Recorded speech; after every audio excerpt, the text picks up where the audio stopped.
नमस्कार दोस्तों, स्वागत है आपका हमारे चैनल पर, जहां हम आपको धर्म, अध्यात्म और रहस्यमयी कहानियों की अनसुनी बातें सुनाते हैं। आज हम आपको एक ऐसी कहानी सुनाने जा रहे हैं जो सच्ची घटनाओं पर आधारित है। यह कहानी भूत प्रेत, काले जादू और एक परिवार के संघर्ष की है जो इन सब के बीच फंसा हुआ था। इस वीडियो में हम आपको उस घटना के सबूतों, अखबारों में छपी खबरों और चश्मदीद गवाहों की बातों को भी शामिल करेंगे। और सबसे खास बात, इस कहानी का अंत ऐसा होगा जो आपको सोचने पर मजबूर कर देगा। क्या ये घटनाएं वाकई होती हैं या सिर्फ मन का वहम होती हैं? ये कहानी उत्तर प्रदेश के एक छोटे से गांव की है। गांव का नाम हम गोपनीय रखेंगे क्योंकि वहाँ के लोग अब भी इस घटना को लेकर डरे हुए हैं। ये घटना 2015 की है, जब एक साधारण किसान परिवार ने काले जादू और बुरी आत्माओं का सामना किया। अखबारों में छपी खबरों के मुताबिक यह परिवार रामलाल, उनकी पत्नी सुनीता और उनके 2 बच्चों पर आधारित था। रामलाल के खेत गांव के बाहरी इलाके में स्थित थे, जहां से कुछ ही दूरी पर एक पुरानी और सुनसान हवेली थी। इस हवेली के बारे में कहा जाता था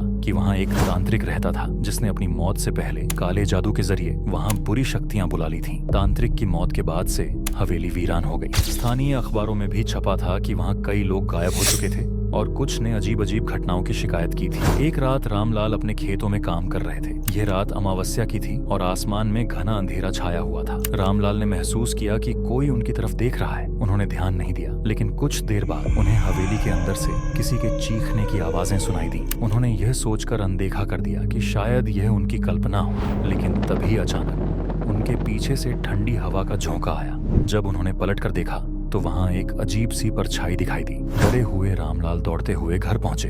अगली सुबह उन्होंने यह बात गांव के कुछ लोगों को बताई। यह घटना एक लोकल अखबार में भी छपी थी, जिसमें लिखा गया था कि रामलाल ने हवेली के पास कुछ असामान्य गतिविधियां देखी हैं। इस घटना के बाद रामलाल के घर में अजीब घटनाएं होने लगीं।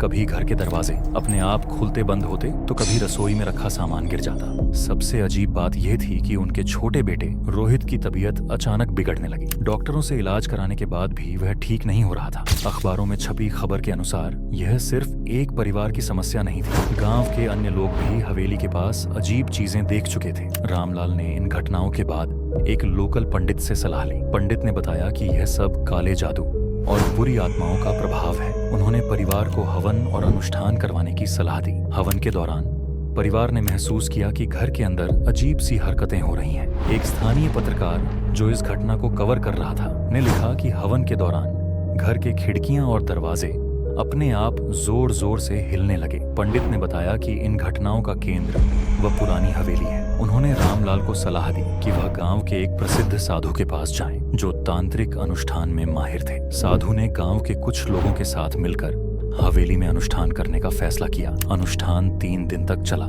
इस दौरान हवेली से तेज चीखने की आवाजें आने लगीं। साधु ने बताया कि यह बुरी आत्माओं के वहां से निकलने का संकेत है। अनुष्ठान के अंतिम दिन हवेली में एक ऐसा दृश्य देखा गया जिसे देखकर वहां मौजूद लोग सन्न रह गए। हवेली की दीवारों पर अचानक अजीब आकृतियां बन गईं और वहां मौजूद लोगों ने ठंड महसूस की, जबकि बाहर का मौसम सामान्य था। अनुष्ठान के बाद रामलाल के घर की स्थिति बेहतर हो गई। उनके बेटे की तबीयत ठीक हो गई और घर में किसी भी तरह की अजीब घटना नहीं हुई। लेकिन कहानी का अंत यहाँ नहीं होता। कुछ महीनों बाद एक स्थानीय पत्रकार ने रिपोर्ट की कि उस हवेली के आसपास एक बार फिर से अजीब घटनाएं शुरू हो गई हैं। तो दोस्तों, सवाल ये उठता है, क्या यह सब काले जादू और बुरी आत्माओं का प्रभाव था, या यह महज एक मनोवैज्ञानिक भ्रम था? क्या धर्म और प्रार्थना से वास्तव में इन घटनाओं का समाधान हो सकता है, या फिर यह कहानी हमारे विश्वासों और डर का परिणाम थी? इस रहस्यमयी घटना के बारे में आपकी क्या राय है? हमें कमेंट में जरूर बताएं। अगर आपको यह कहानी पसंद आई हो तो इसे लाइक और शेयर करना न भूलें।